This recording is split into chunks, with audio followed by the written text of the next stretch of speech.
Today, I'll be showing you 10 easy ways to create partings on your lace wigs to achieve versatile, natural-looking styles. Let's get started. Today, I'll walk you through how to achieve a flawless side part with baby hairs. Once you master creating a side part on a closure, you'll be able to part any wig with ease. Start by choosing which side you want the part on and make sure to conceal the tracks underneath.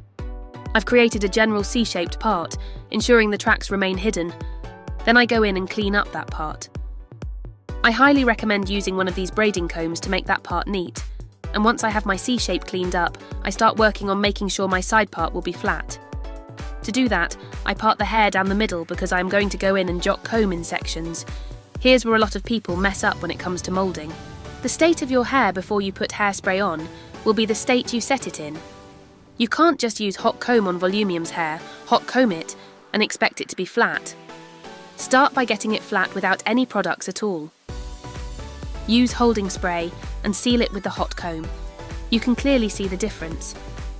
Now the side part is done, but if you're a lady that likes a side swoop over your forehead, let me show you how it is done. The key to this is along the hairline. Initially we parted on the side, now we're parting an inch horizontally for the edges. Know exactly where your middle part is. Your side swoop should be at least 2 fingers away from the middle part, so I know that I won't be parting further than my index finger. Then I just go in and part horizontally with the same braiding comb, making sure that that new part still lines up with the one we created before. Since this wig is pre-plucked, the hairline this area can get sparse, and I sometimes like to switch to a pin to be more precise. I don't know if you noticed, but following this technique, the triangle part is kinda already created for you. So this would be what you cut and make baby hair. And that's it. Here's the final look.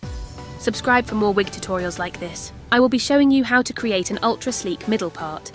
Start by using a hot comb to smooth 3 sections of hair, making sure to part it precisely down the middle.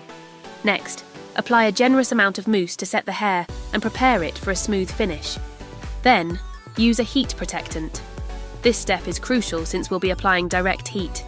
Now, section the hair into small, even parts to ensure a flawlessly flat result. Take your time with the hot comb, working carefully through each section. Finally, focus on the front of the hairline to achieve a natural, seamless look. And there you have it, a super clean, elegant and timeless finish. Define a part on your wig using one simple trick. Simply grab some concealer, an angled brush and black hairspray. Let me know if you like this hack. If you're looking to make your closure lay super flat, this video is just for you. Start by applying your heat protectant, wax stick and holding spray. These products are essential for setting the foundation. Next, use your hot comb to smooth the hairline backward. Take your time here. Precision is key.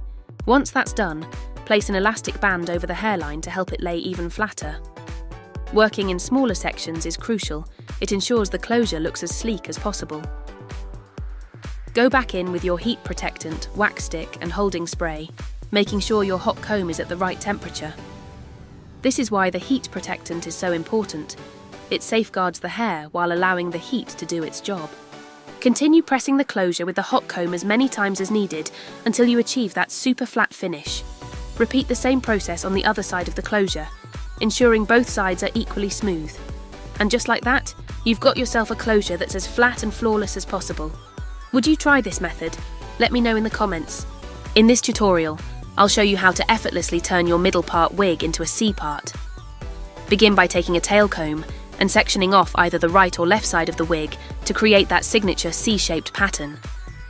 Once you've outlined the C with your comb, use a hot curling wand or hot comb to smooth and flatten the surrounding hair.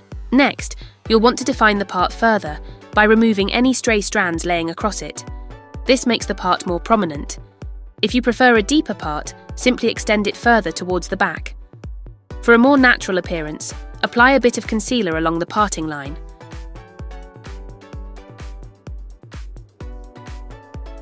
Are you curious about how to switch it back to a middle part?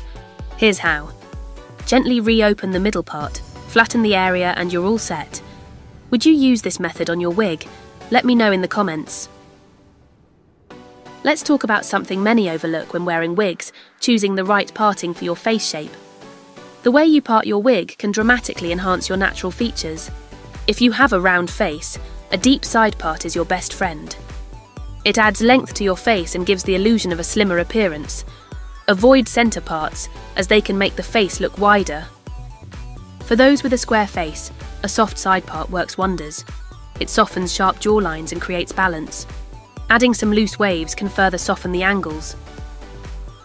Dear Queen, for over 22 years, we've provided high-quality lace wigs at affordable prices. Our super double-drawn wigs are glueless, pre-plucked, and built to last for years, offering you unbeatable value. We also supply premium hair extensions, direct donors, with HD pre-tinted and pre-plucked frontals and closures for a flawless finish, all at the lowest price. We believe quality doesn't have to be expensive. Click the product cart or description to explore our full collection. We can't wait to serve you. If you're blessed with an oval face shape, congratulations. You can rock just about any parting. A center part will highlight your symmetry, while a side part can add some playful volume. You'll also want a mousse or wax stick. This product sets the part, smooths flyaways, and preps the hair for heat styling. Finally, concealer and an angled brush are game changers for making the part look like it's growing from your scalp. A quick dab along the part can make a world of difference. Do you have any favourite tools that I didn't mention? Drop them in the comments. I'd love to know what works for you. If you haven't done so already, subscribe for more wig tutorials like this that will elevate your wig game to the next level.